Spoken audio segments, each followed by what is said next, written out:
Sankirtan ki jai. Shri Daji Gopal ki jai. Guru Vishnu Guru Parampara ki jai. Gaur Bhakti Vrinda ki jai. Gaur Premanand.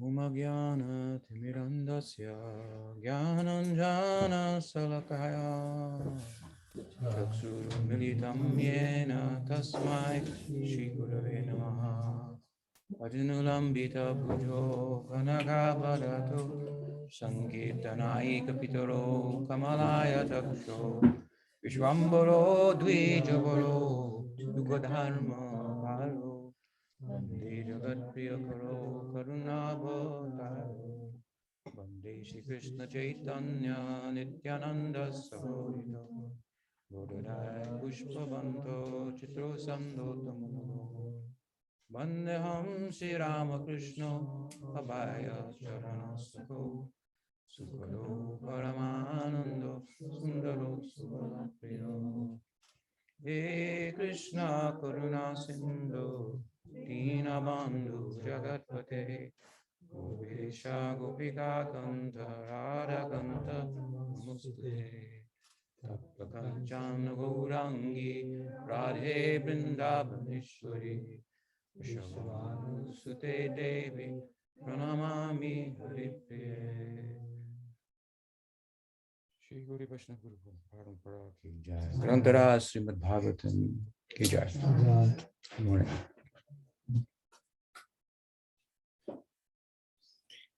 So we're continuing our discussion of the Brahma Vimohan Lila. Yesterday, as you may recall, we discussed the last part of the 11th chapter, Brahma Vimohan Lila, officially beginning in the 12th chapter of the 10th canto.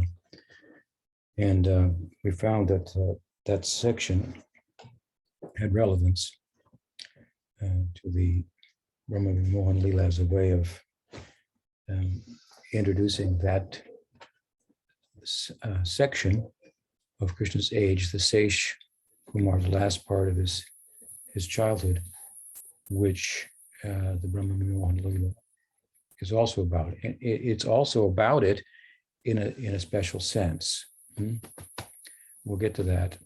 But for example, the build-up, the introduction to his Sage Kumar in general, having come from Mahavan, Gokul to Vrindavan, beginning to herd calves, and so forth, which is central to the Kumar Lila, the last part of the Kumar Lila, I should say.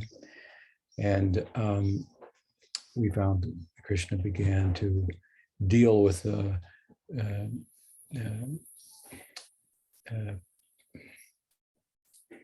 disconcerting elements that ostensibly are the arrangement of Kamsa, by way of sending his henchmen in disguises and so forth, with the attempt to slay child Krishna. I say ostensibly because, and we'll see this in the Brahma Vimohan Lila, there are other reasons for the appearance of such persons, such demonic influences. And in an overarching sense, the reason is that Krishna's Aishvarya Shakti, that means that although he's in his Madhurya, his sweetness, his intimacy, his mugdha, as we discussed yesterday, his seemingly ordinary disposition rather than godly, omniscient disposition, still that omniscience is there within him. It doesn't leave. It's a subset, as I've explained, the Aishvarya of his Madhurya. And it's not the other way around. So again, as we discussed yesterday, Krishna is like Narayan, but Narayan is not like Krishna. Krishna has the majesty of Narayan if he wants to show it.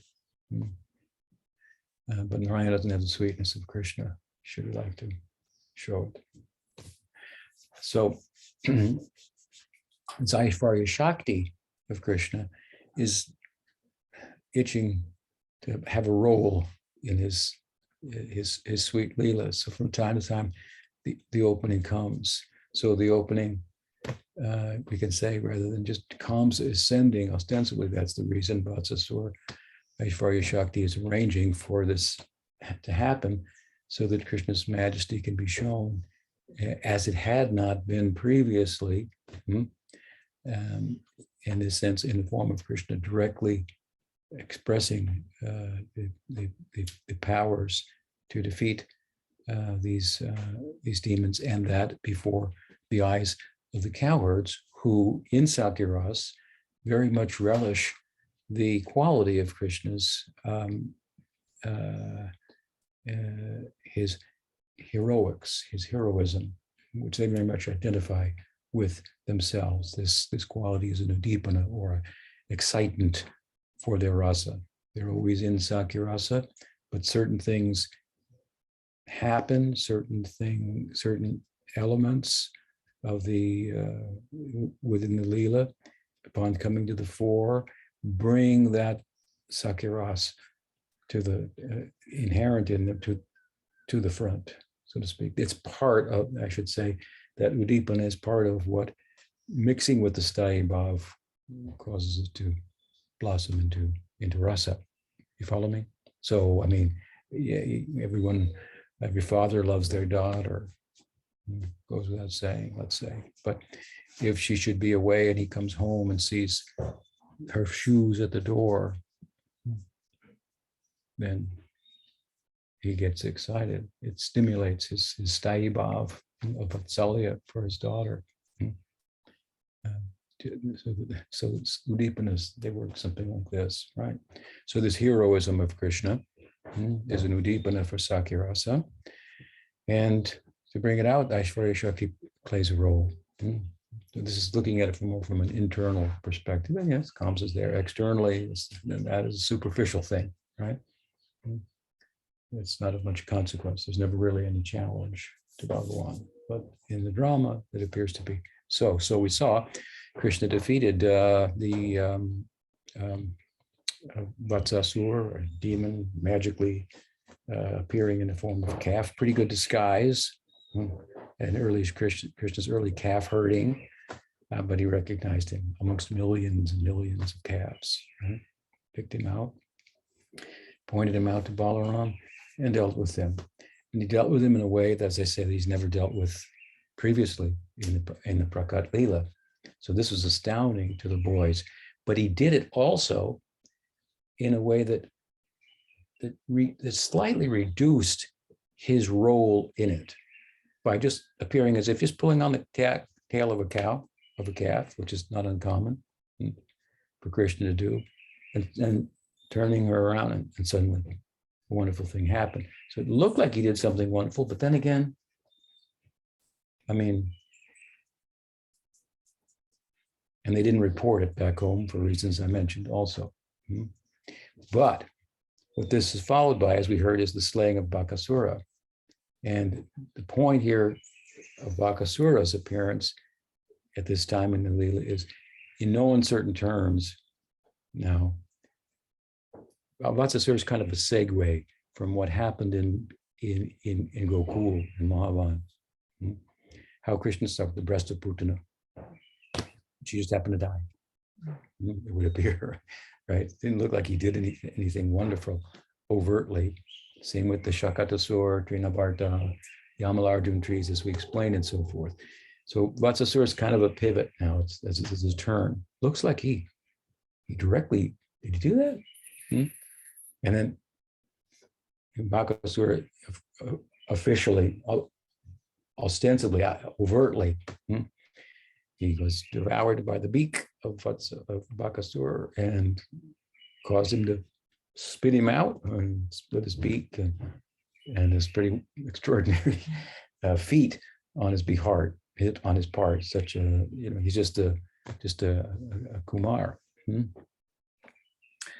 So this is now we're building up. We go into the Agasura Lila, which is coming in the first chapter of the Brahma Vimohan Lila. And as we said yesterday, well, the boys just marched right in.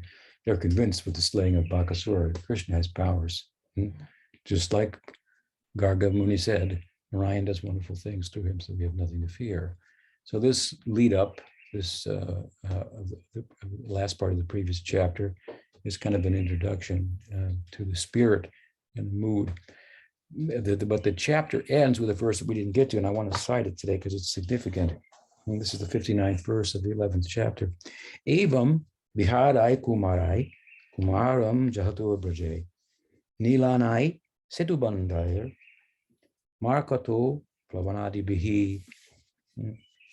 So we heard that Nanda Maharaj and the other elders, they figured out, they kind of sorted out, they heard about the slaying of Bakasura, and they thought, well, must be the arrangement of God. He must have been evil and he got his karma, and Krishna was just the instrument through which God gave him his due reward for some evil deed that he must have performed in the past.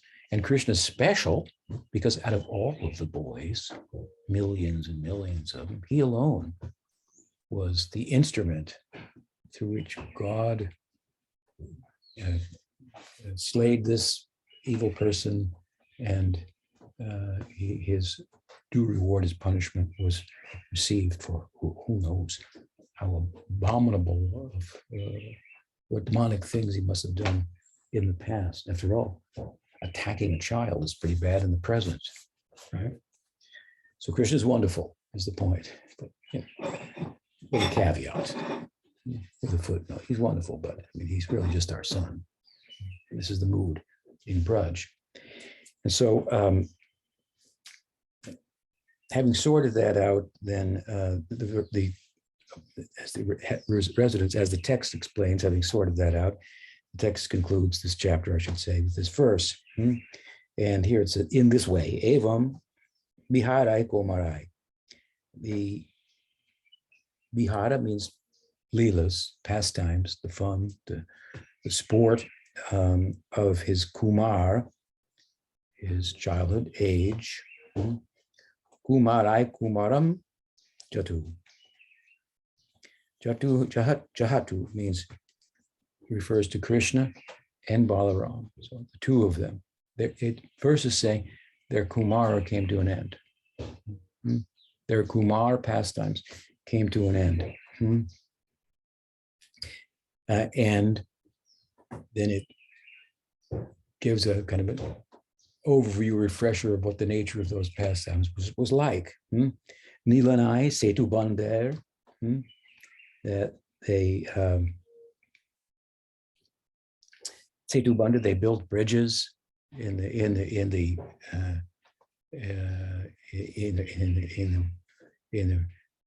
river, in the creeks, and so forth, and they played Ram Lila, like Hanuman, building a bridge across the Indian Ocean to Lanka, and so forth. They sported like this. It is said they they imitated the monkeys, blabbering on their tails and climbing in the trees and so forth.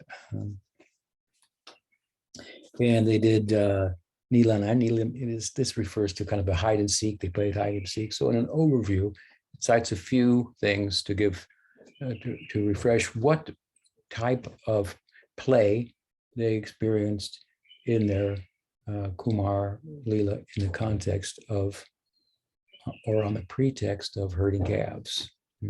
Remember, this playing was central, but the calves themselves were assistants in facilitating. Right. Now, the curious thing about this verse, of course, is that it appears again exactly at the end of the 14th chapter.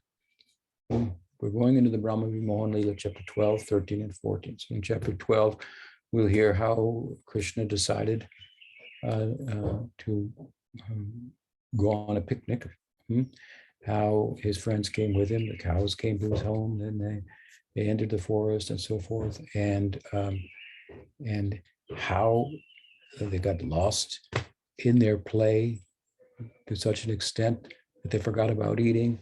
And so Lila Shakti brought Agasur to bring them back down to earth. This is again, this Aishwarya Shakti playing a role that is more directly an understanding of what's going on in the Lila, rather than Kamsa thinks he's sending, but actually Krishna's Aishwarya Shakti is playing. Also, Agasura comes and so on and so forth. He gets attains mukti in the hands of Krishna, and the boys are just about to sit down for lunch, and the lunch comes, the picnic comes, which starts in 12 in chapter 13, and Brahma comes. The gods are amazed at how Krishna liberated Agasura, and Brahma comes, and so on and so forth. 13th chapter, Brahma Krishna shows Brahma what is Sakiras, and shows him also the tattva, what is the bhava that he's interested in all its details, the rasa, the ideal of Sakiras, and what is the principal underlying tattva, which we discussed, Krishna's tu Bhagavan Swayam, why it's important. He's coming, Brahma, from a realm where it's thought that Vaikuntha is the ultimate goal. And again, there's a planet above that, a realm above that, called Goloka. So Krishna's tu Bhagavan Swayam is emphasized, among other reasons, for this reason, to make this point. Because for those of you who weren't here yesterday, maybe cooking, if Krishna is just an avatar of Narayan, then he doesn't have his own abode. In the pastime of Krishna that Narayan shows is not one that you can enter into and become a gopa or a gopi within, and so forth. But if Krishna is the source of Narayan, then he has to have his own unique realm. And he does. And you can enter into the Leelas there. And those types of rasas you can participate in, because even if Narayan should show those, as he does sometimes in Vaikuntha, you can't participate in them. All the bhaktas there are in Shantaras or Dasiras. So for there to be Sakiras, Vatsalyaras, Madhuriras, Krishna's tu Bhagavan Swayam is required, it's necessary. For other reasons for it, but this is a prominent one, and of course the Goswamis thought this out well in a time where they were establishing a lineage, at a time in which this wasn't known, understood. Or if it was, what does Brahma say? Aham Shaitatitam Tamaham Golokam Itiyam. Well, very few rare people know about this. And their task is to tell the whole world, not without seeking any qualification, to tell them such secrets. God has a secret island, Sweta Dweep, the white island, pure place. Like you hear about some rich man has an island off the coast of the Mediterranean. What goes on there? No one can come unless he wants. But he wants. It's the result now, the overflow of his own reflections on what that place is about. Goloka, that is Gaur Lila. And so the Goswamis making it available. It's an incredible concept, right? So point here is that this verse is repeated at the end of the 14th chapter. So the implication is that what? The implication is that here we conclude the Seish Lila, Tesh Kumar Lila discussion, Sukadeva is saying, basically. But it's not, but Parikshit Maharaj has been very much agitated in a positive way, very much inspired by hearing this. After all, he is a devotee in Dasiras. He's a type of Dasiras. So in Braj, it's a different type of Dasiras that he has, but the Dasiras of Braj, he'll identify with to some extent. And that rasa is tinged with Sakya. Krishna goes with his friends, and Raktak, Patrak, these servants, they also go along, carrying items for play and for dining on their heads and so forth. So he's seeing an extension of his own ideal of Dasarasa in the Krishna's Kumar Lila, where the boys are beginning to go out and herd in the forest and so forth. So he's very, he wants to hear more about this. So the feeling of Parikshit, his eagerness, is perceived by Sukadeva Goswami. And so he goes on and extends the discussion of the Seish Kumar Lila in a big way. And this is the Brahma Vimohan Lila, and so big, so extraordinary, that when he concludes it, Sukadeva himself passes out. He says implicitly, "You think you got excited? Holy cow." He passes out. He goes into a trance and loses external consciousness, and Parikshit has to bring him back. It's said that there was a suspicion on the part, I think, of Jai, the son of Parikshit, that this Sukadeva, he's really taken by this. And there's a chance that when we get to the part where he's telling the Leelas of Krishna, he could go unconscious and we could not hear the whole thing. So he made sure that there was a mridanga and kartals. Nard was there to bring him out by performing kirtan every time he passed out. So he passes out in the middle of this section of the Bhagavatam where Sakirasa is now exploding onto the stage. It's under the lights this act is now, front and center in the drama of Krishna Lila. So we turn now to that 12th chapter. And we introduced it. And it's here somewhere.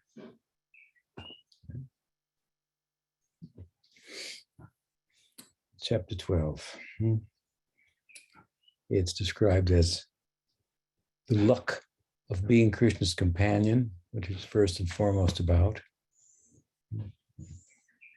The Sukadeva will say in here also, just after, we'll go through the first, section, comes to maybe verse 13, where a special day in the Seish Kumar Lila is described just in brief.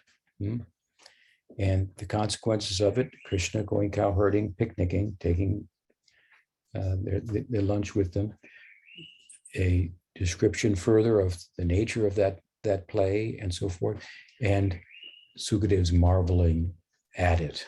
The Punya Puja. What is the name? Who are these people? If they could be so intimately associated with Bhagavan.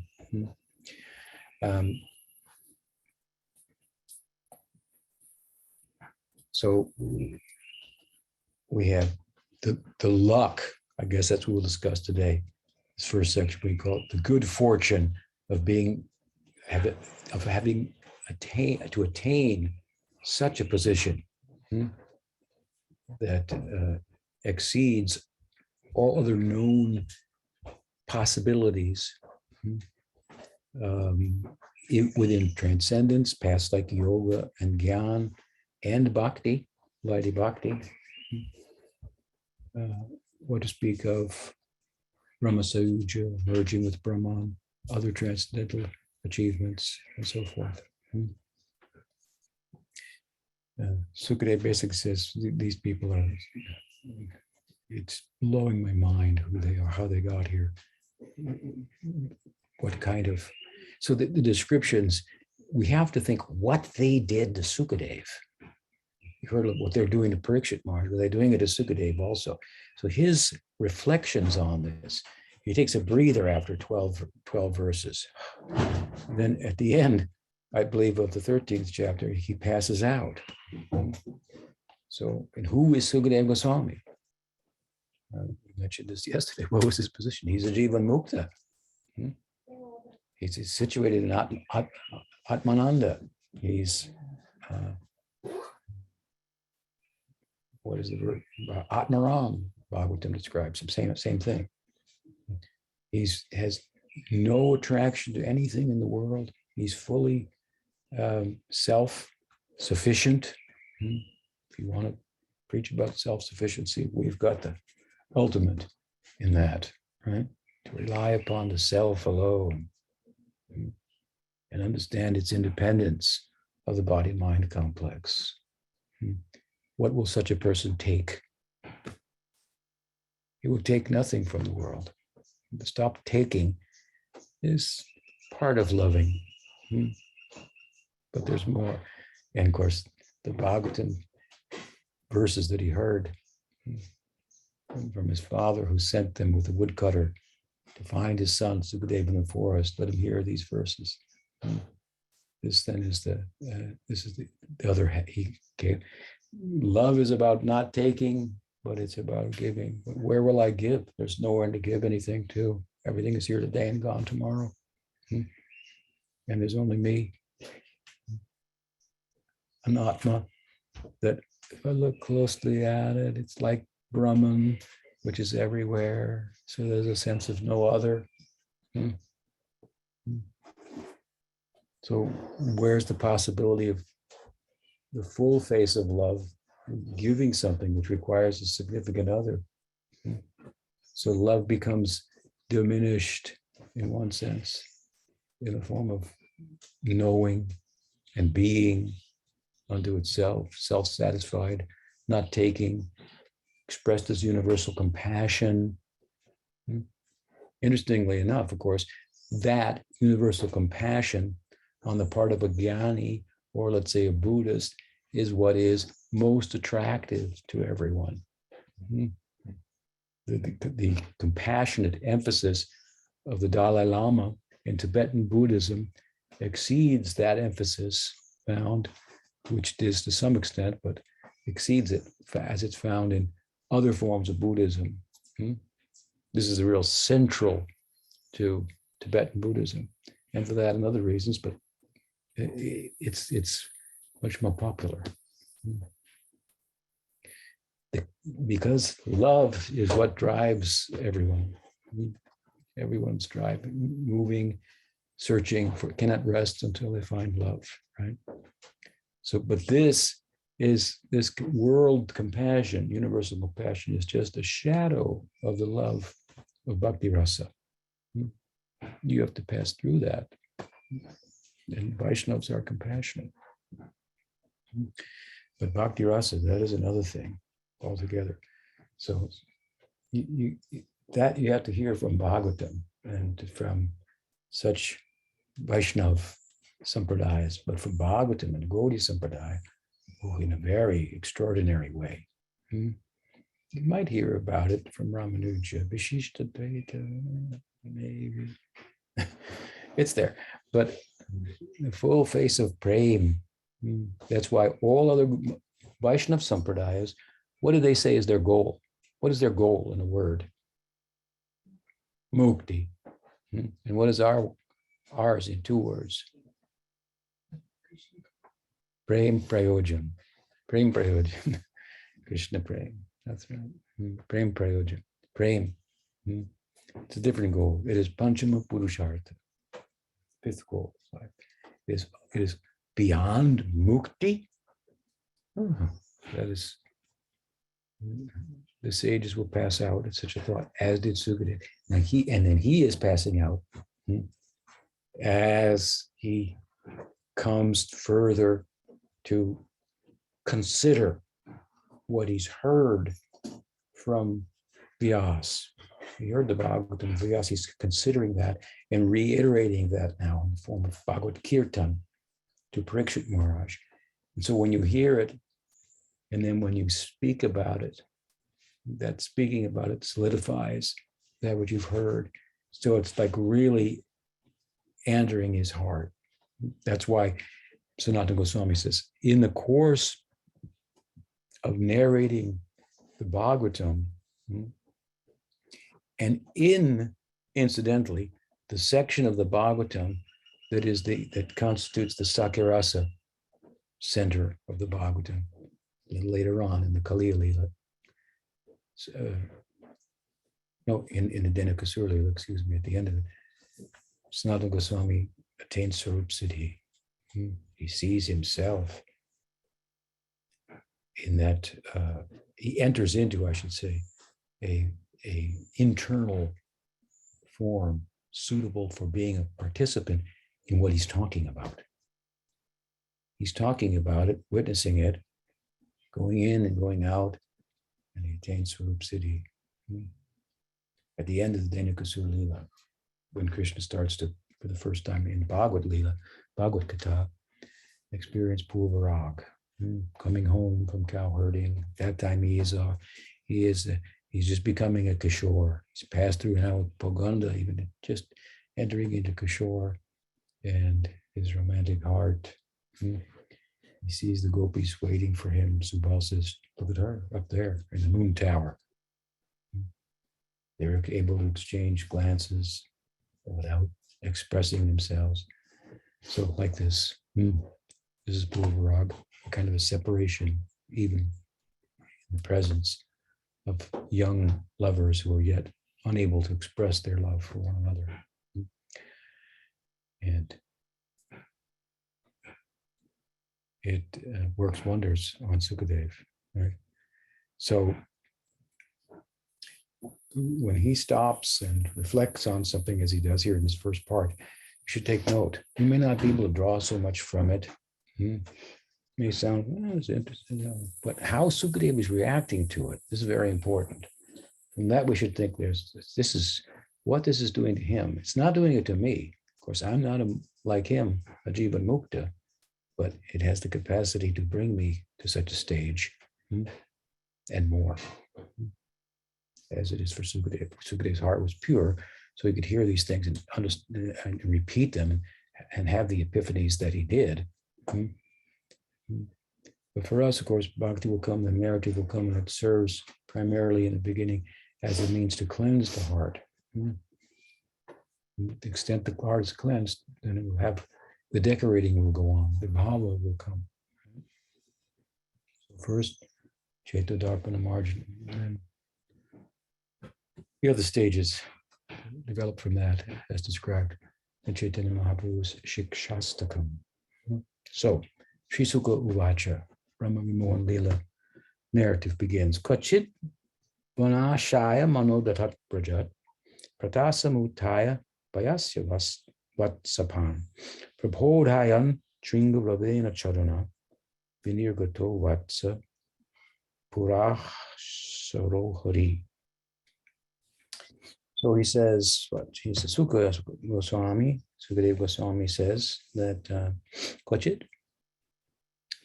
He says, well, basically saying, if you want to hear more, there was another day I can tell you about. And yeah, this is extraordinary, is Seish Kumar Lila. Now that you mention it, so to speak, speaking to Sukadeva, Parikshit's heart, who wants to hear more, I can tell you something more. Oh, this will take time. This will take about 3 chapters here, he says. But okay, here we go. On another day, once, Kvachid, Vanasya manodadat prajat. So on another day, or once upon a time, Vanasya manodadat. It came in the mana of the mind of Krishna. In his mind came the idea. We have been, as we heard in the previous chapter, we have been going out just a little ways into the forest. We've been having our breakfast, then going out and coming back for lunch. Each day, we're trying to go out a little further. The day that Bakasura was playing, we went out a little further still. And pushing like this, the thought comes in his mind, let us go out and never come back. Such is the forest. But we have to bring our lunch with us. We have to bring it have to be a picnic. This is the spirit of these boys. In that forest, every day they make a pledge to one another, we will never return. And every day they return. And every day they make they never return. Such as the enchantment and excitement of the forests of Braj. What could go on there? There could be a Bakasur around the corner, an Agasur around the corner, or just the natural beauty of that place. As we said, how the seasons can, one season can exhibit, you can see trees in the forest of Braj in which, let's take a mango, in which there is a mango and a branch and a bud and a flower and an unripened fruit and a fruit. All the stages appearing on the tree at the same time. So it's a magical place. And you can imagine for the minds of young boys how captivating that could be when they're in their most adventurous stage of life, where you're going to make magic out of things that otherwise people don't see as such. And so they have the Vrindavan forest, the 12 forests of Braj, and it's a large area to move within, right? And the river Jamuna, the mysteries of the caves of Govardhan, and so on and so forth.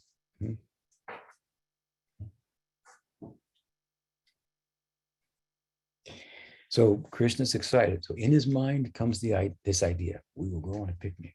And the implication is that he got this idea and he discussed it with everyone, his friends, that is, including Balaram, and they made a pact. Let's do that tomorrow.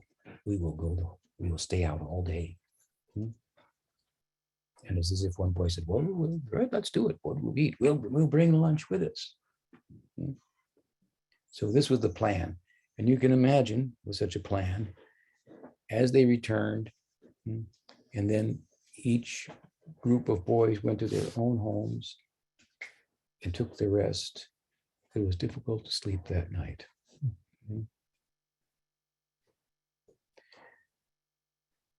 In Braj, within Sakirasa, there is sleeping. There is obviously waking and sleeping that involves the dream state. But there's no dreamless sleep. In this world, we have Jagrata, Swapna, and Susupti. Waking consciousness, sleeping consciousness in which there's mental content. In the waking stage, we have physical and mental content. In the dream stage of consciousness, we have mental content, but no physical content. That physical content is put to rest, mental content. And then there is a deep sleep in which there's no mental content. The implication of this, of course, according to Vedanta, is that you exist independent of physical and mental content. Every night you experience it in deep sleep when you're not dreaming, which gives you a very restful feeling that you wake up from and say, oh, I rested very well. You remember resting, and you cannot remember something that you didn't experience. This is the argument in Vedanta. It's just a way of trying to say that what we are speaking about is something that is not just written in a book, it's drawn from experience. Vedanta's real praman, evidence, is experience. And then the experience is supported by writing about it or drawing from the sacred texts. So if we look at they're looking at their experience and drawing certain conclusions. And the conclusion here is, as I said, well, I went to sleep. My waking consciousness was gone. I had dreaming consciousness in which there was mental content, but no physical content. There was an I. And then there was a point where there was no mental content. And the I must have been there because I'm still here. Now I'm in waking consciousness. So I must exist independent of mental and physical content. And the texts say that in so many ways and explain that. But this is a way in which they thought about it by, as a sage will do, as an introspective person will do. What's it all about?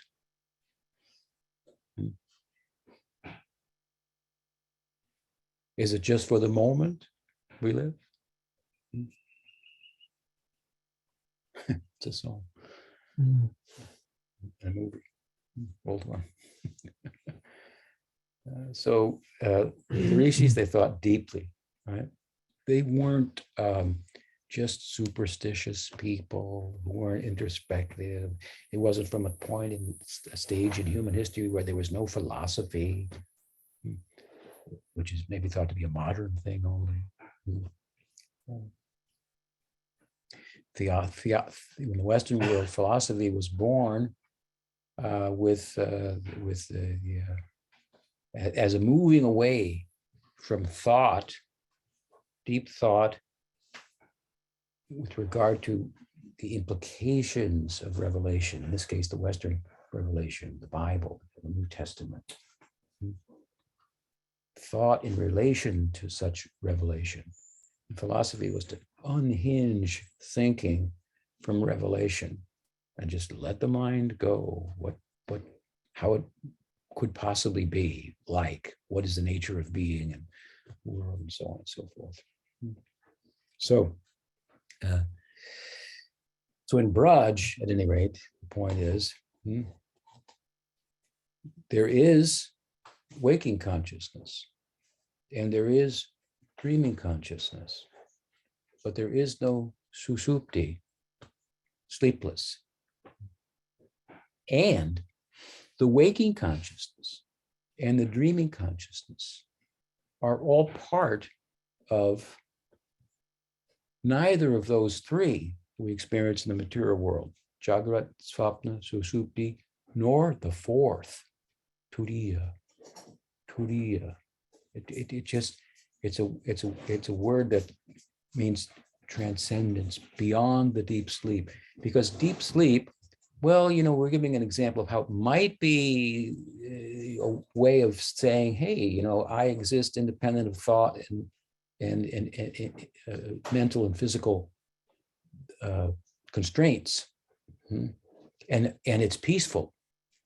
Get away from your body and its problems. Well, and your thoughts, it could be pretty peaceful, restful. So I exist independent of body and mind, and that state state of consciousness is restful, it's peaceful. Shanti, shanti, shanti. It's the end of suffering. There's no suffering there. Suffering is arising in the mind, as the Gita says. It's all in your mind. Because if you suffer physically, but your mind is not turned on, you won't know it. Only when the mind is connected to the senses, and the senses are connected to an object that's giving it pain or pleasure, will we experience pain or pleasure, which is a qualitative thing, not a quantitative physical thing. Qualitative thing. So it appears in the mind. Yogic perspective. So where is suffering? It's all in the mind. So turn off the mind. Stop the mind. Stop it from thoughts about things. That's a recipe for suffering. Thoughts about things that I wish I had. Thoughts about things that I wish I could get rid of. Thought about things I wish I could have more of. Thoughts about things that I hope I don't lose. All this is just causing suffering in the mind. So, in as much as deep sleep is a glimpse, let us say, of the fact that there is a state of consciousness that's free from suffering, that's independent of the mental and physical boundaries that we presently find ourselves within. That's susupti. But the problem is, of course, you come out of the susupti when you wake up. Susupti on a macrocosmic sense is what? Is the enfolding of the world back into the Mahavishnu. Susupti. It's similar to Brahma Suja, merging with Brahman.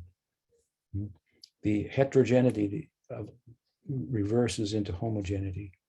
And all the jivas, their individuality based on karma is suspended, and they're just restful there. But again, it happens, right? The world comes out, and the karma comes to arrest us and divide us and put us at odds with one another.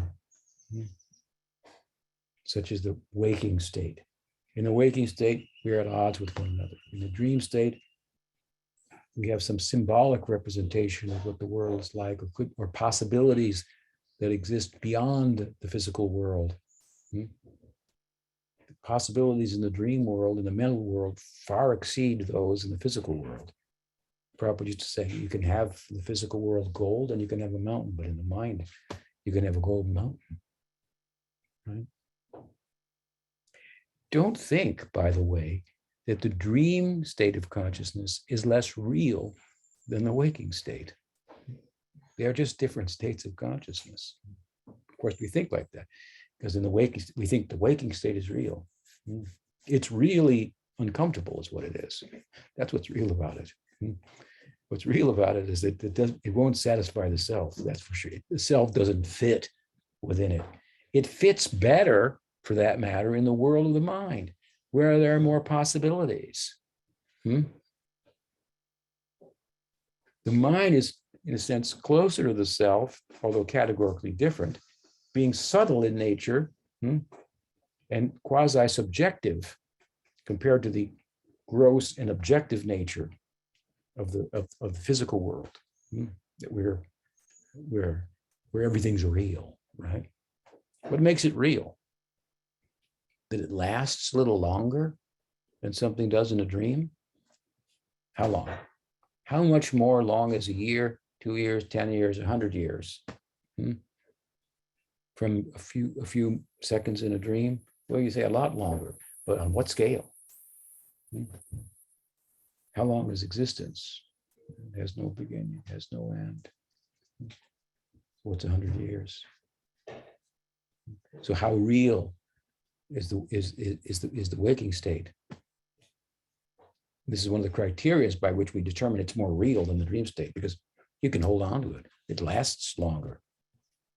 No, it's temporary, just like everything in the dream state. But in the dream state, in the mental realm, then there's more possibilities. Possibilities of the devas and so forth. This is all mind stuff.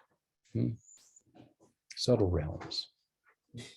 You know that there's a from a materialistic point of view, a current and compelling, credible theory that human beings, our human life, is but a, what do they call it? A computer simulation. Simulation. The implication of which is, well, somebody's got the computer and somebody's doing the simulation and pulling the strings. And there's nothing in evolutionary theory, modern evolutionary theory, that says that human beings should be able to know everything.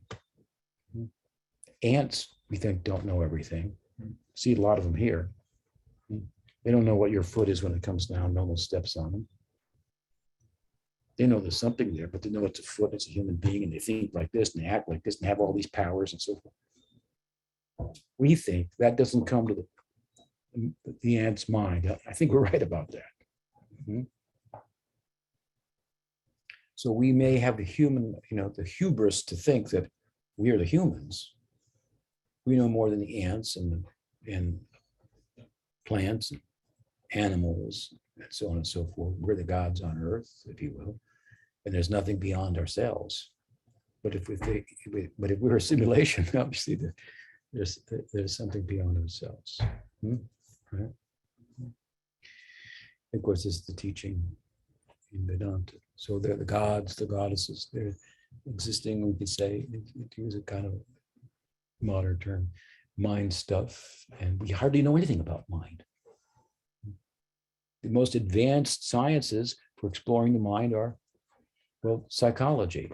They don't tell us anything about what the mind is. They just talk about different states of it and how to edit them.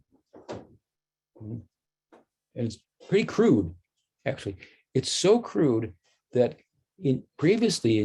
now it's changing, but it has changed. In previous years, all these, psychology, sociology, the humanities, these are all soft sciences, they call them now.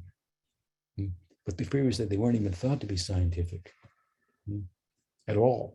Only the hard sciences. Right. So what do we know about mind and the possibilities there? And again, as I said the other day, if someone can sit and control the mind, maybe they know something about it, more than you could get through a doctorate of psychology. Now, he or she who has control of the mind may not know how to edit it in ways to function in different societies and cultures at different times. It's just like not what he or she is interested in about the mind. They're interested in what the mind is, and seeing it as a vehicle through which, by applying it in relation to spiritual discipline, it can be a friend, as the Gita says. It can be the enemy of the jiva, it can be the friend. And mastering it is central to yoga. So there's some knowledge then, kind of comprehensive knowledge about the mind that can be arrived at by this discipline of yoga sadhana. And there's evidence to support, objective evidence, that it's under control and understood in a way that transcends the limits of the Freudian, Jungian, or whatever it is now, psychological perspective, which again isn't about what the mind is.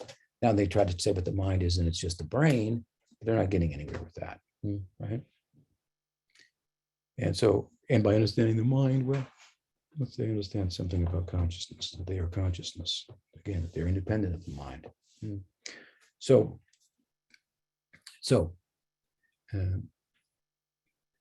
we have the waking state, we have the dreamy state, we have the dreamless state of consciousness. We're all experiencing it. The dreamless state tells us something about the self, but it's temporary.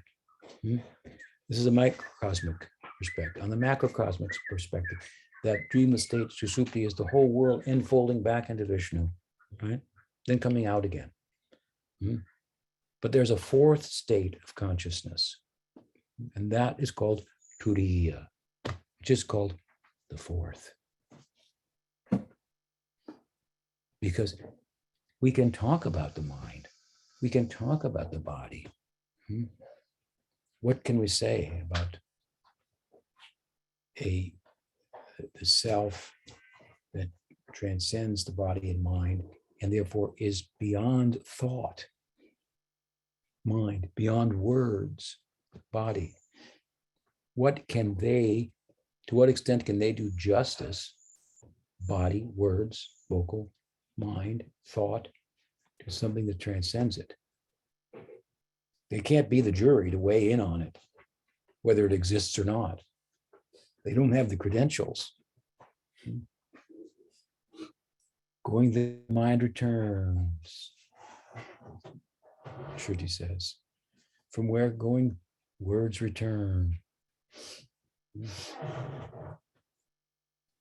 What does Vedanta Sutra say? Maybe the fourth. Ikshater na shabdat. Ikshater na shabdat. Shankar renders it in his commentary, about which nothing can be said. Of course, the Gaudias say, about which not enough can ever be said. You cannot capture it by words. That doesn't mean you can't talk about it. In fact, we can't stop talking about it. That is the eternal nature of kirtan. It is sadhya, sadhana, and sadhya. It is the way, and it is the goal itself. So, turiya is the word used in Vedanta for the fourth state of consciousness, beyond mind, beyond word, and beyond the dreamless sleep that is likened to it, but temporary, and therefore categorically different, because it is eternal resting, turiya. The word turiya is used just as if to say, what can we say about it? It's the fourth. We said a lot of things about the three, but the fourth. We can say it's not this and it's not that. It's not the mind because the mind is this. It's not the body because the body is this. What is it? It's the fourth state. So this is, you can pass out at such an idea. And what I'm saying to you is in the Braj Lila here, in Krishna's Sakya-rasa Lila, we're talking about Krishna and his friends. They went to bed that night, having planned out the idea that came in Krishna's mind, let us have a picnic lunch. Let us stay out all day in the forest. Go beyond the reach of Rohini's call. Come back. I've cooked something very nice for you. Come back. Come back. Yashodamai is waiting for you. Beyond all oversight of parental control. Free to roam the forests and get in as much trouble as we want. This idea came in. You see how this, now the beginning of this, as I said, in full, Sakya-rasa center of the Bhagavatam, it's like exploding on the stage. It comes with bursting onto the stage. Let us break the rules. So practically, we'll convince Mirsa Lama, but we're going. A special day. And so going to bed that night, how these boys could even sleep at all. But we're talking about their sleep. And what we're saying is they didn't go loka. In the Sakya-rasa, there is waking and there is dreaming, but there's no deep sleep. But the waking and the dreaming are not like the waking and the dreaming here. And they're beyond turiya. In turiya, the fourth, there's no sleeping, no waking. In Brahman, for example, there's no going to bed at night and waking up. There's no dreaming. Even Vaikuntha, well, what can we say about Vaikuntha? It's overtly transcendental. So it's not like the material world where there's waking and dreaming. But in Golok, it is aprakrita. So it's like the material world, but it's aprakrita, very different at the same time. So there is waking, and there's waking consciousness, hurting and playing, for example. There's dreaming consciousness. Dreaming consciousness.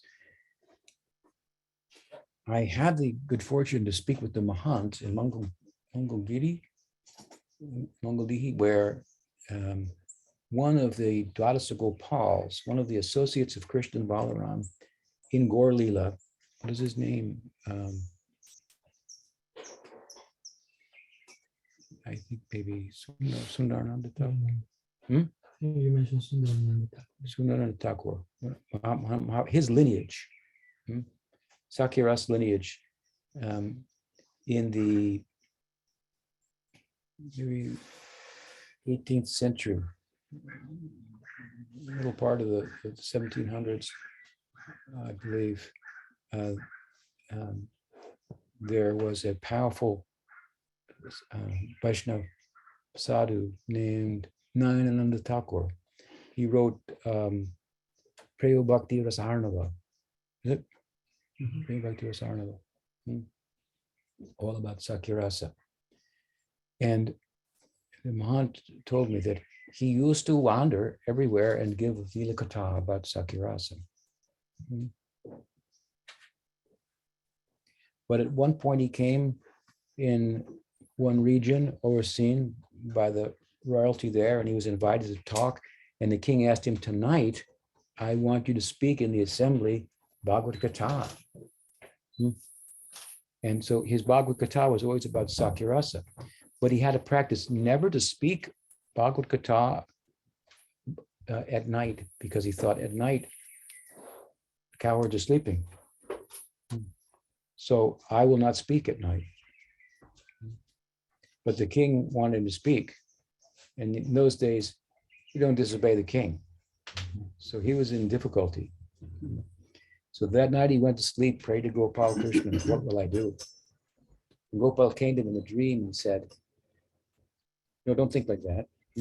Because in Sakirasa, in the night, all the cowards are sleeping, but they're dreaming all those leelas and making up new ones that they'll report to Krishna. Let's do this. They're fully active in their dream, so you can speak at night. So he was relieved, and he began to speak at night about Sakirasa leelas.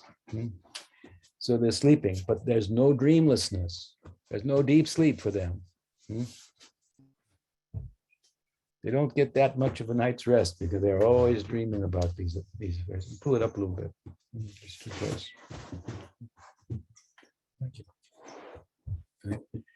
But the point is this: that they are experiencing what an aprakrita version of waking consciousness, and aprakata. A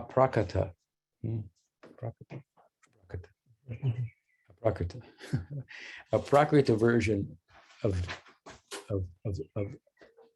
dreaming consciousness, and no sushupti.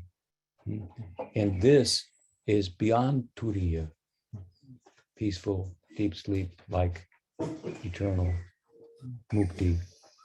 It is called Gopala Turiyatita. The Gopal talking.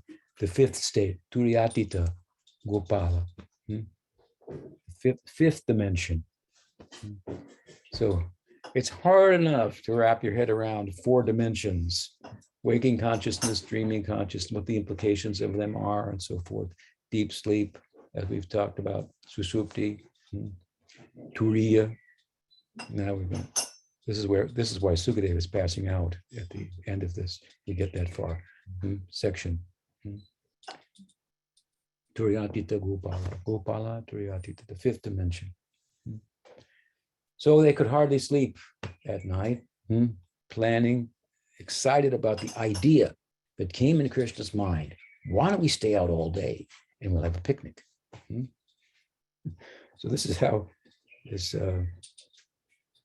Brahma Vimohan Lila begins. Pratasamutthaya Vayasya Vatsapan. So, and he's giving like a synopsis here, just in a few words. So many things are happening, as we see. We're explaining, elaborating upon the idea itself and how it affected the other cowherds and so forth. Balaram's in on it. Well, here, there's a problem with that. But Pratasamutthaya Vayasya Vatsapan. So early in the morning, what happened? Out of the ordinary, the point is.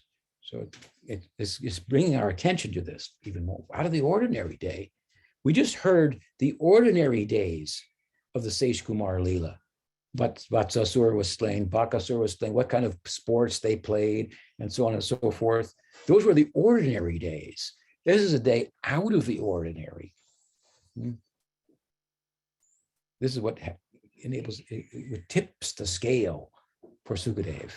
And he almost passes out at the end of the first section of this chapter after describing it. He's just beginning now. It's almost like he doesn't want to go into detail because it'll be too much. He's left that for us to draw out, and of the Swamis to expand upon in their Lila Granthas and so forth. So he says what? So what? Given a special day, Krishna had this plan. Therefore, Krishna, out of the ordinary, got up early. In other words, he doesn't usually get up early. His mother has to come and wake him up. But he got up without his mother waking up. And he had busied her from talking to her the night before to be preparing the picnic lunch. And that means that she knows every single cowherd boy. And she knows what each one likes the most. This is Mother Yasoda. She's preparing that with her assistants. What kind of a picnic is that? And every boy would open their tiffin, and their favorite dishes would be there.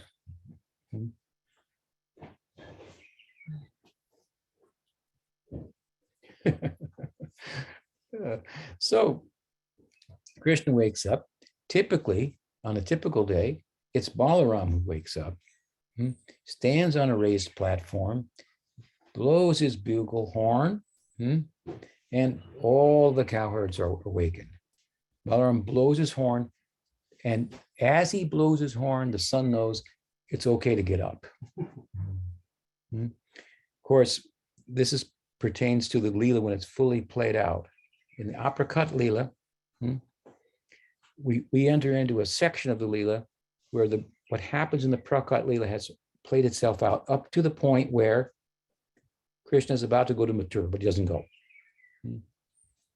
So all the different Lila stalis are in place that serve as haunts to revisit throughout the day and remember and talk about and so forth. Keshi has been slain, Radhakund has been established, Govindakund is there, and so forth, established as it is during the Indra during the Govardhana Lila, and so on. Govardhana is manifest for who he is, and so forth. That's where we enter into the unmanifest Lila. So the romanticism of Krishna is in full play. Here now in the Prakat Lila, this romanticism has not yet come out. Neither is it within the ideal derived from impressions that Brahma received from Krishna. Right? These are impressions for Sakirasa. Krishna's not old enough now for all that to come out in Prakat Lila. But the point is that every day from here on out and forever, the norm is that Balaram blows the horn. And the norm is, when the Lila is fully established, so to speak, what? That Krishna is out at night. And he has to get back in time to not be caught in relation to his romantic rendezvous. When the sun comes up, it's too late. So the sun waits to come up and to hear Balaram's horn. No, I can come. He's giving me the cue, everything. So Balaram indirectly participating in this affair. It's okay. You can come now. So the sun will rise. So the gods, the sun god with a small g, moving as he does under the direction of the capital G in the form of Savior and Sevaka Bhagavan. Krishna who is served and Balaram who is Bhagavan serving. He was served and setting an example for us. He blows his horn, everyone comes. But on this day, Krishna got up, that's the first thing, without being woken up. He blew his horn, which is what is it called? Mandanagosha. If you stay here, which you should, and never leave.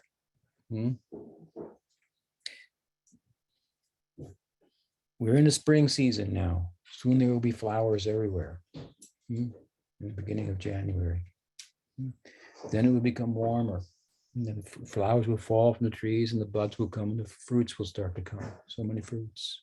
They'll become drier and hotter. And then in April, end of April, beginning of May, the rains will start to come. Right? And then the fruits will be everywhere. It's everything very lush. And then sometimes it will rain very hard, especially toward the end of the rainy season, maybe September, October.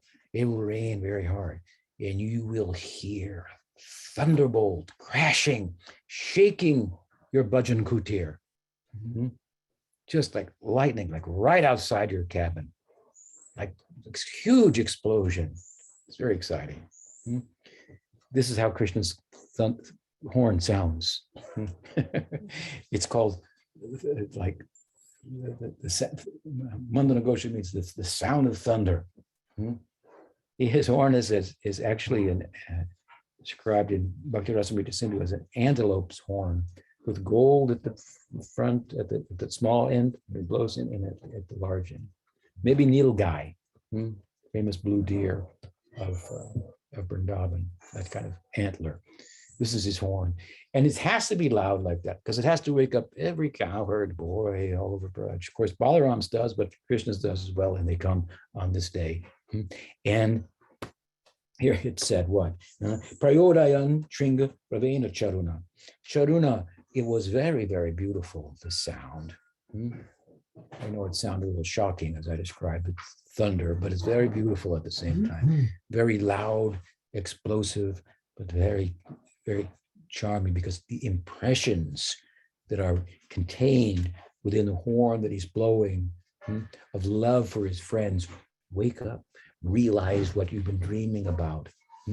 You're in a land where the dead, like I say, the dreams that you dare to dream really do come true. We are over the rainbow. We are in Turiya here. We are beyond the fourth. Excuse me, Turiyatita, not Turiya, beyond Turiya. Turiyatita, Gopala is my land, my realm, this Mathura Mandal. Oh, yes, and it has shape. And it is apparently delimited. Means it has a certain geography. It's this long, it's this wide, it's this round, and so forth. But we'll see as the narrative continues. That's only for the sake of Lila. Millions of cowherds are going to come. Millions of cowherd boys. How can they fit in Nanda's courtyard? They can't even fit, if you counted them, it's impossible. Within the boundaries, the delimited boundaries of Braj, as it's described in the literature. Prabhupada was once asked one of his students, he said, Prabhupada, I read the Christian book, and Prabhupada said, what do you think? He said, well, I think it is a little bit, what did he say? Fantastic. And Prabhupada said, I think you are fantastic. You are a fantasy. Your world of your mind is a fantasy. What you think are the possibilities of life are so limiting, so one-dimensional. You're a flatlander only. You're a flatlander. You have no idea. Another devotee said, Prabhupada, how can, Nanda Maharaj had 900,000 cows. Now Vrindavan is this long and this wide, and I did the calculations, and 900 cows cannot fit in Braj. And Prabhupada said, you read too much. That was his answer. Unlimited cows will come. Unlimited boys will come. How can they fit in Nanda's courtyard? The courtyard itself becomes Sakirasa. And in friendship, one thing you should know about friendship, fraternal love. In fraternal love, unlike romantic love, there's always room for more. Can you ever have enough friends? There's always room for more friends. Because friends means like-mindedness. It's equality. You think and I think on the same page. This is one of the excellences of Sakya Rasa that you don't find in paternal Vatsalya Rasa. You won't find in Dasya Rasa. In Dasya Rasa, you got the master and you got the servant. They're not on the same page. In a broader sense, they are. It's a kind of love and a bond there, but the master's in one frame of mind and the student's in another. In Vatsalya Rasa, the parent's in one state of mind and the child is in another. At the end of the section on Sakya Rasa and Bhakti Rasa, Sindhu Goswami says, and that's why Sakya Rasa is better. Because they're both, it's defined by equality. Same as you think, I think. That's friendship. You realize we think the same. You and I are one. We think the same. There's a bond. And in friendship, this type of love, there's always room for more. And there's a lot of them. Unlimited cowherd boys. How will they fit in Nanda's courtyard? Well, read on. Because we'll find the whole Jagat and its millions of universes. All of Vaikuntha. How big is that? We learn from this Lila, all fits within that small rural area of Braj. How big is it? What is the nature of its bigness? It's accommodating nature. How can it accommodate? What is the distance between physical world and mental world? It's huge. Because in the mental world, is the more can be accommodated that cannot be accommodated in the physical world, right? If we go from the material world to Brahman, how accommodating is Brahman? Well, it's omnipresent, omniscient. It's pretty accommodating. If we go from from Brahman to Vaikuntha, it looks like we're going from a delimited, or what would be the opposite of delimited?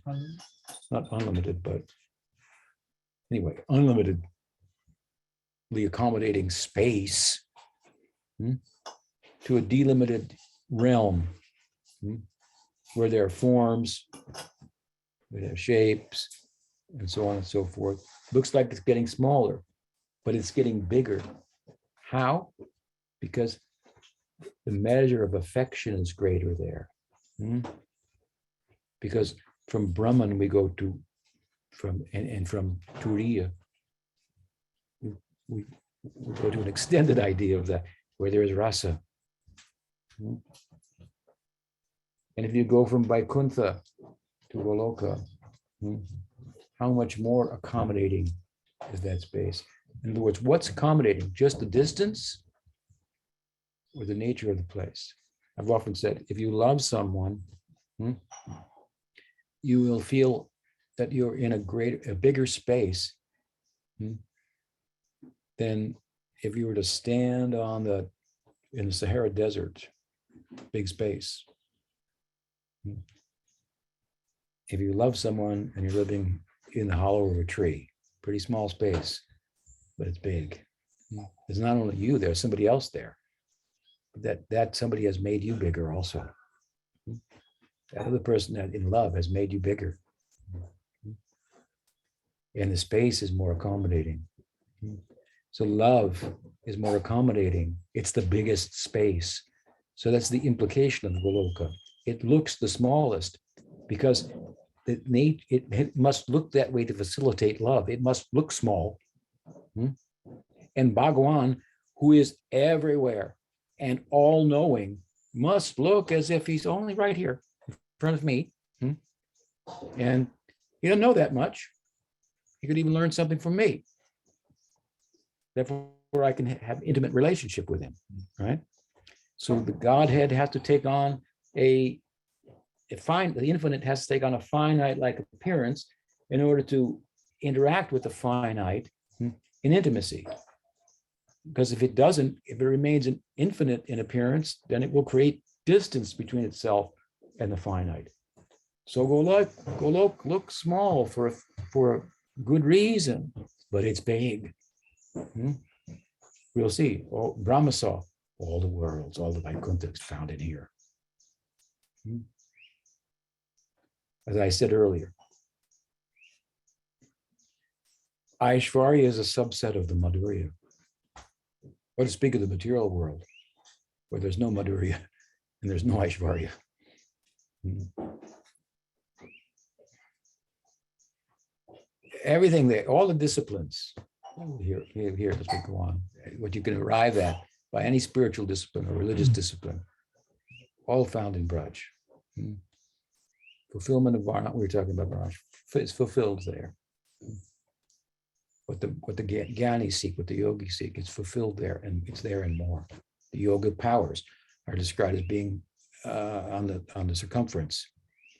Hmm. And the four Dharmartha Kama Moksha of the geometric yantra description of Golok, and they're not letting everybody in. So it's a big space. How could all the cows fit? Oh, we have to understand what kind of place this is. How big is love, and friendly love in particular, in which, as I say, there's always room for more.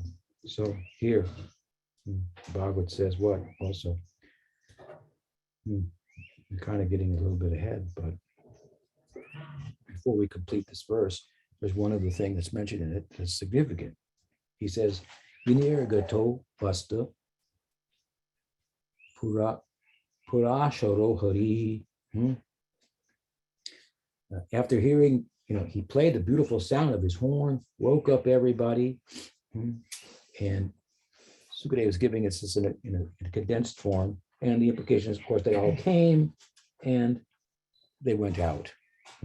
But he says they departed, and with their calves going in front of them. But commenting on the grammar of this, Sringaravena Prabodayam Charanam Vinirgataha. Jiva Goswami is found in it the idea, which is part of this Lila, that they went, but Krishna went alone. Krishna went alone means he went with all of his friends. Now, how can Krishna go alone if he goes with all of his friends?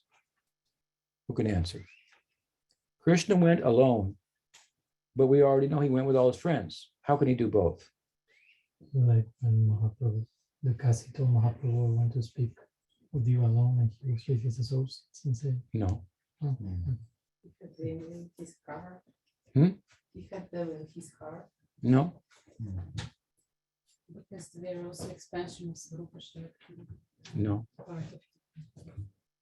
Because Balaram didn't go. And Krishna and Balaram are one. These are the two yugal of couple of Sakyaras Krishna. Howdy Gopal Ki Jai. It's significant. He went without Balaram, and that's the reason that Balaram didn't go. There's external reasons for it, but it's significant in terms of the tattva here, because we'll find this is about Brahma Vimohan Lila, how Brahma was bewildered by the Shakti of Krishna, and even Balaram was bewildered by it. Such is the power, he wants to say, to underscore who is Krishna, this cowherd. He is Swayam Bhagavan, he is the Gaudiya term. Krishna's too, Bhagavan, Swayam. So Balaram remained home, of course. Balaram had planned to go. But, young boys that age, they're not watching the calendar.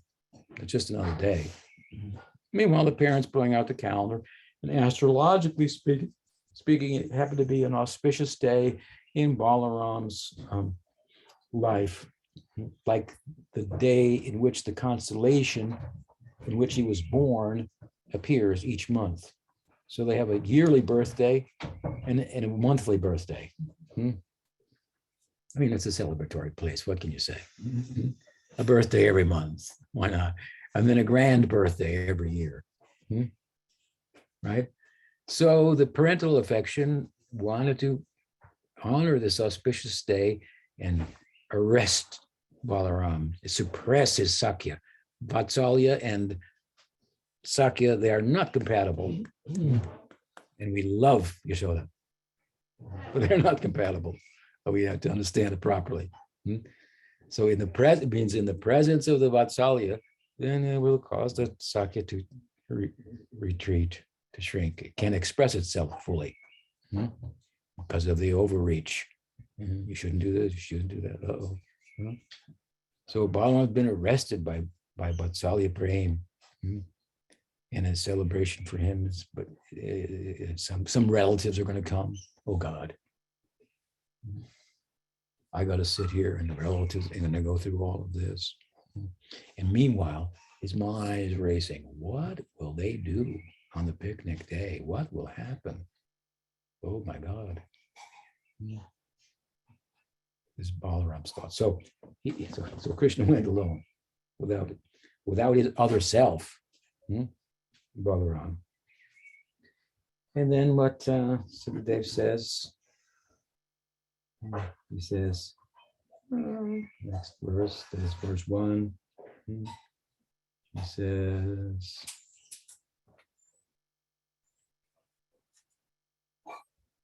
oh goodness.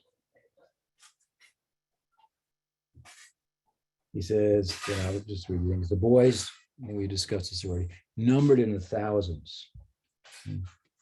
Commentators have looked at it and said, this 1,000 means this, means asankhya, unlimited cows, in this case calves, unlimited boys. They came from all corners of Braj. This is a time when, as I said, the cowherds are moving between Vrindavan and Nandagram, that area here and there, and gradually establishing permanent residences. So we'll culminate in Nandamars establishing a permanent residence in Nandishwar. Sridham and his family will be in Rishabhanapur, Barsana, and so forth. So they're coming from all corners, right? Millions of them. They all fit. It's an offense to think that the Dham is a limited geographical area, even as we describe its breadth and width. You understand? The description of the breadth and the width is for the sake of Lila. The apparent delimited nature is for the sake of Lila. But if we look carefully, we see, as I'm explaining, it has no limits. Love has no limits in terms of what it can accommodate. Here we find the highest forms of prema. So the boys came in the millions and zillions, and they were affectionate. It means they came with love in their hearts. How their hearts were beating. It's another way of saying what was said the other day. They were forms of happiness to the eyes of Krishna and Balaram, the extensions of their own selves, bringing happiness to them, bringing joy to them. This is rasa. You need the object of love, and you need the love personified, the two interacting. They're one, different at the same time. This is touching debate. The cowherd boys, in this case, the vessels of the love, Krishna and Balaram, the objects of love, and the two becoming one. So those boys are forms of Krishna and Balaram's happiness, and their affectionate hearts correspond with the hearts of Krishna and Balaram. They came with affectionate hearts. They brought lunch bags and ropes, sticks, horns. So he's starting to describe different udipanas of Sakirasa. Flutes, placing their calves, millions of calves in front of them. They departed and entered into the, as we've already described, into the domicile of Nandamars. The boys, verse 3, assembled their calves with Krishna's calves, which were also innumerable. While grazing them, they sported here and there, playing different games. So he's giving, a broad, he's describing it kind of like sutras. Mhm. They went out, they played. Obviously, he's not playing out all the issues. How they went to the edge of the forest, the edge of the pasture, and the parental love followed them, and all the daily affair of Yasoda trying to keep him back and finally acquiescing and allowing him to go, and how touching that scene is, and how the poets have played that out in so many verses again and again, in such a beautiful setting. Krishna and his friends pulling away from their parents who they love, as their Sakyaras causes their love to more now be centered on one another rather than on their parents. Not that they don't love the parents, but now they have a new center for their love. It's like you can think back and think, who are your friends in your childhood? How early are you going to think? Who are your friends when you were 3 years old? You're not going to remember them. 6 years old, maybe you may 7, maybe you start to remember them. So in Poganda, you can see your love center shifts from being centered on the parents, centered on friends. All these boys came, right, into Nanda Maharaj's courtyard. They have their own parents, which are extensions of their own Sakya Bhav.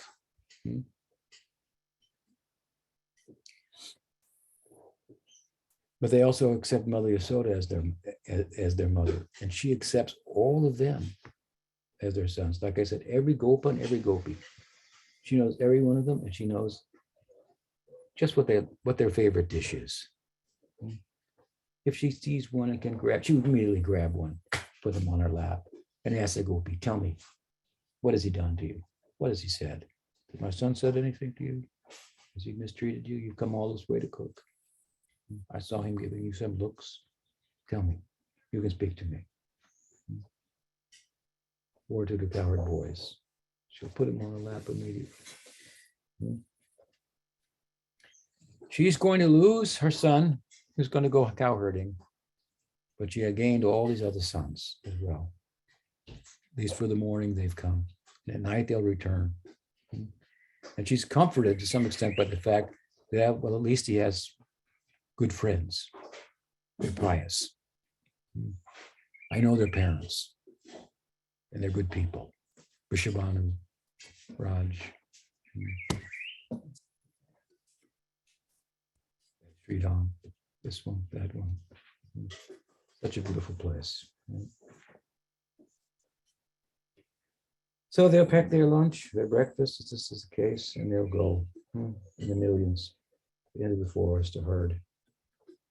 Oh, it's already been offered? Okay. So we come to the end of this section here, skipping ahead. Oh, it's further described. They'll go out and they are dressed, the parents have dressed them, mothers have dressed them with pearls and emeralds and rubies and all types of ornaments that by certain criteria would be considered valuable.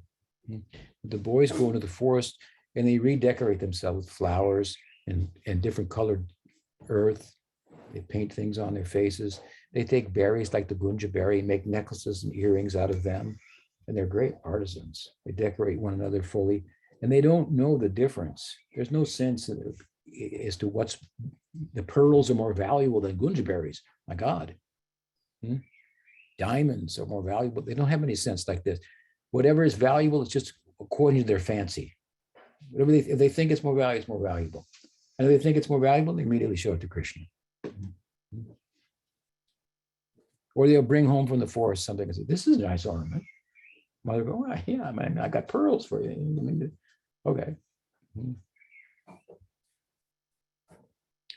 So they adorn themselves, they adorn Krishna and Balaram. And of course, he's not present on this particular occasion, but on a regular basis.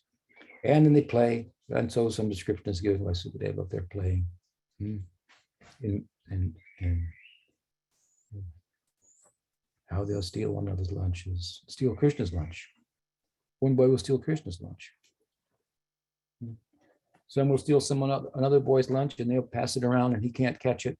And Krishna will orchestrate the whole thing with his eyebrows, as if he's not involved. And that boy will look at Krishna. "They've taken my lunch." And then Krishna will look at him. His tears, the rain of his tears, and the cloud in his mind will part. And the sun and his smile will come out in the circle of all of his friends and all of his the drama of his distress will be evaporate, and the special and affectionate glance of Krishna that is a result of it be the fruit of the moment. And they'll steal Krishna's lunch, one boy. And Krishna comes from a rich family, comparatively. The wealth there is unknown. Desire trees, Kamadhenus, Kalpabriksha is described. Right? Still, Krishna is more wealthy. He's the son of the king of the cowherds. So what would his lunch be? So one boy would steal that lunch and find all those nice edibles. This is on a typical day. This day, we sort of did the cooking. That's another thing. Then his lunch will be a little ordinary. Chapati, sabji. Krishna will eat that. Sit next to him. I'll eat your lunch. You eat my lunch. In this way. So that it tries to describe something about them. It says Krishna sometimes will wander a little bit from the main group, just looking at the beauty of the forest, and then they'll run after him and say, "I'll touch him first." No, I'll touch him first. And each one touches him first in their own minds.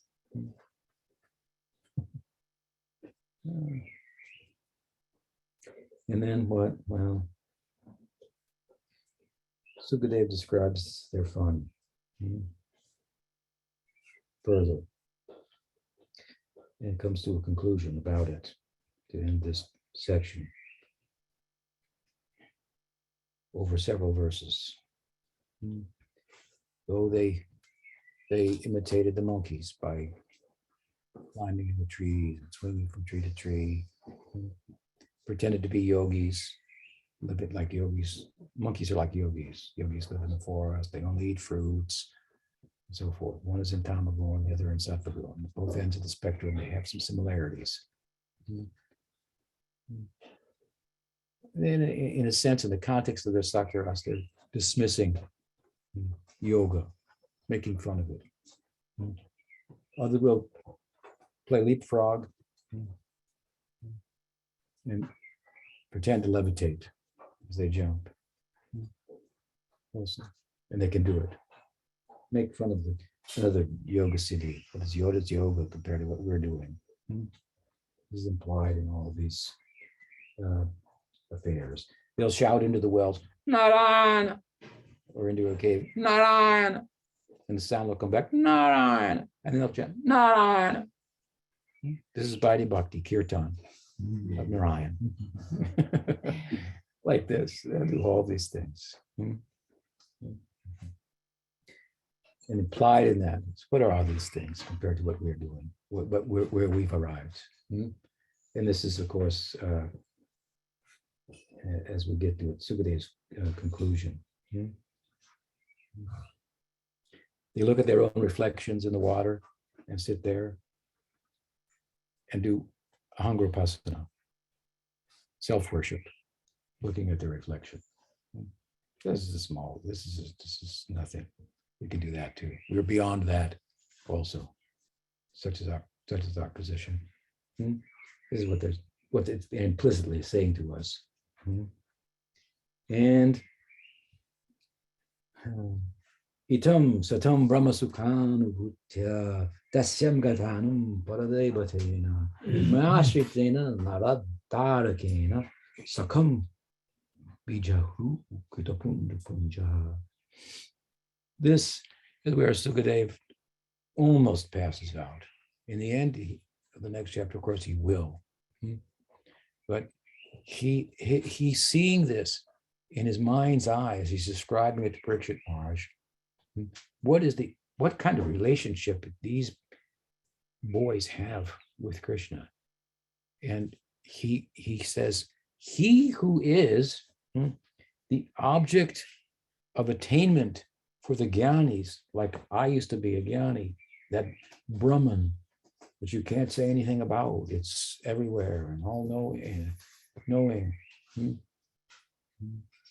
He who is worshipped in Vaikuntha by Vaidhi Bhakti, he ordinary people think is just an ordinary person.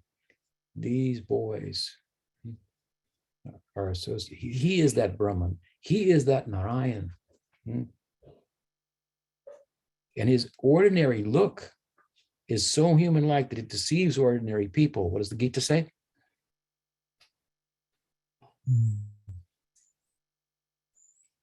See, I need to study Bhagavad Gita. Bhagavad Gita, Ke Jai. He says, what is that verse? Fools think, anyway, that I'm an ordinary person. They don't know who they see me like this with two arms, Dvibhuj Krishna. They see me driving Arjuna's chariot, taking him around, Parthasarati. That's my love for him. They don't see me, they don't understand who I am. They're covered by my Maya. So Sukadeva is saying, ordinary people can't see him at all. Spiritual people worship his majestic form and don't understand it either. Other people want to enter Brahman, they don't understand. That is his halo. That's his aura. If these boys are acting in this way with him as equals. He says, he marvels, what have they done to attain this position? They've come from different places, the fact is. Two groups coming from sadhana, from earth, through sadhana, taking birth in the Prakat Lila, from Devalok, having gone there by imperfect practice of bhakti. You can go there by perfect practice of varnashram, but by imperfect practice of bhakti, Gita says you can go there. And if you happen to be there, you're there for a different reason than those who have aimed to go there. So you're a special person there. And if Krishna should perform his Prakat Lila while you're there, you can come from there and join him and perfect your yoga. Instead of having a normal case, we come back down again, start again, pick up where you left off, born in a pious family, a family of transcendentalists, and so forth. This is a special occasion. So these two from heaven, from earth, two types of sadhakas and nityasiddhas coming with them. These are the kind of boys who are there. What are the nityasiddhas? And what are those who have followed in the wake of their bhava, followed their example?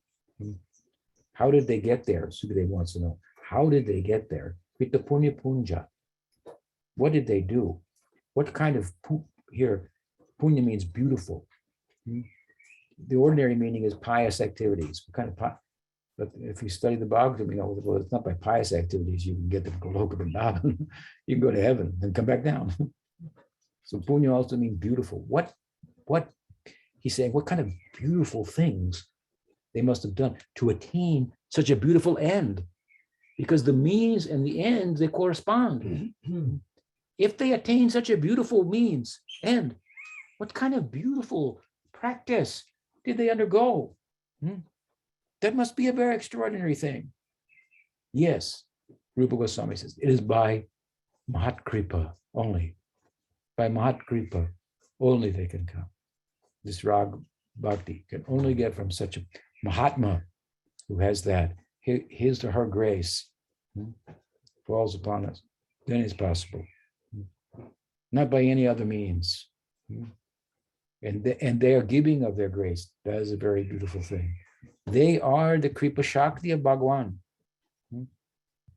Manifestations, the fullest manifestation of his compassion. And it extends, in this case, the ordinary people, touching them. Sukadeva is marveling at this. What a beautiful thing is sadhana bhakti. if you understand it. How beautiful that is. Just to be a sadhaka. What does Mahaprabhu say? You get a sadhaka daya, you get a spiritual body. You know that verse? Diksha Kali. When you do Diksha, you do Atma Samarpanam. When you get Diksha, it means Atma Samarpanam. Guru gives Diksha, disciple does Atma Samarpanam. Give myself. Self-surrender. Right? And then what does he say? Say Can Krishna Go Alone. I consider that. Yeah. And then the same. And he says they get a body that is like Purnananda, Anandamai. It means there's the beginning of the spiritualization of the spiritual body. A sadhaka is not a siddha, but he or she is not a bada jiva either. Someone of spiritual consequence has spoken for them. That will have, it's not what you know, it's who you know. Of course, if you know the right person, then what you'll know will be a lot also. You'll know how to love because they'll share love with you.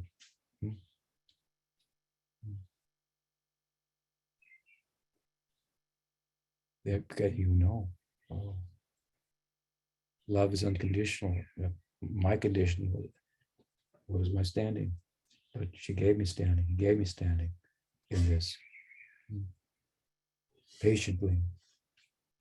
Sadhana bhakti. Sadhaka, to be a sadhaka. This is and you say, Maharaj Gurudev, how many lives sadhana will I have to do until I can attain the perfection? You're not doing sadhana then if you ask that question. Mahaprabhu says, Mama janmani janmanishvare bhavatad bhakti rahoy tukitve. This is sadhana in ruchi. He's not asking that question. The answer is, well, in one life you will go. In one life. Which one?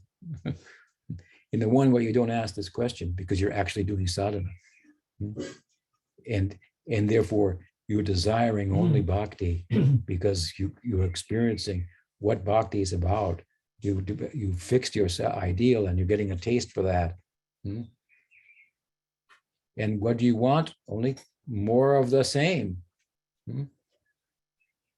Bhava bhakti, sadhana bhakti, that's just more of the same, like an unripe mango to a ripe one, to one that's just fallen off the tree. It's so ripe. It's sweet. So this is sadhana. It's very, very beautiful. Sukadev knew the goal has to correspond with the means. It must be very beautiful. It cannot be these other types of things. And it cannot be karma where there's an exchange. I'll give you this if you give me that. What do you think? This is like a child's love. Give me. Say please. Please. Okay. Say thank you. Okay. This is a childish love, karma. There's no real love. In Vrindavan, when we were young, we went to Vrindavan through Loy Bazaar 1 year. Next year, we brought economy to the people, buying things for the deities, things for the devotees, and so forth. After a couple of years, then the shopkeeper would have a picture of Prabhupada in the shop. And we think, oh, he's a devotee of Prabhupada. She goes, yes, I'm a devotee of Prabhupada also. Yeah, you're a devotee of Prabhupada. You love Prabhupada because if I love Prabhupada, they'll buy something from me. This is karma. It's not bad, but it's hardly the full face of love, right? Karma is not beautiful. Is Gyan beautiful? No, well, it's not a beautiful thing at all. The way to attain it is very ugly. You have to look ugly. You cannot wear a nice, simple, flowing white robe like Chaitanya Mahaprabhu. Or in our mission, dress of a sannyasi. The lady's dress is very beautiful. You have to cover yourself in ashes. You can't cut your fingernails. You gotta let your hair grow out. Not as a fashion, some guy to attract the opposite sex, to keep people away. Because in Gyan, you can't have any friends. How beautiful is that? In yoga, you can't have any friends. Gita says you have to go alone. You can't sit too high. You can't sit too low. Oh, God. All these rules. You have to twist yourself like this, like that. Where there are rules, there's no love. Where there's love, there's no rules. And in Braj, there's no rules for those boys, how to interact with Krishna. Sometimes they serve him, sometimes he serves them. That is Sakyas. Sukadeva is seeing this. It's not by jnana they get there. It's not by karma that they get there. But about Vaidhi Bhakti. In Vaidhi Bhakti, there's the object of love, object of worship, I should say, and the worship. And there's a distance between the two. Om Narayana. You can't get too close. All right? There's a distance between, there's actual worship. There's worship. In worship, there means there's an object of worship and there's the worshiper. In love, that is bridged. The object that which was the object of worship and the worshiper in love become one. They become one. He's seen this. He says it can't be Vaidhi Bhakti, it can't be Gyan, it can't be karma. Don't speak of ordinary material like ordinary people think.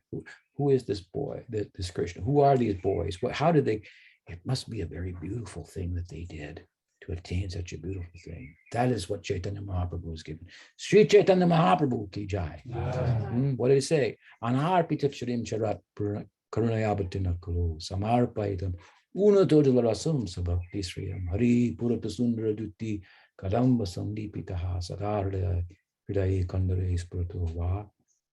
Sachinandan ki jai, Gaur Nityananda ki jai, Radha Govinda ki jai, Sri Sri Raja Gopal ki jai, Gaur Bhakta Brinda ki jai, Gaur Premanande, Hari Hari Bo.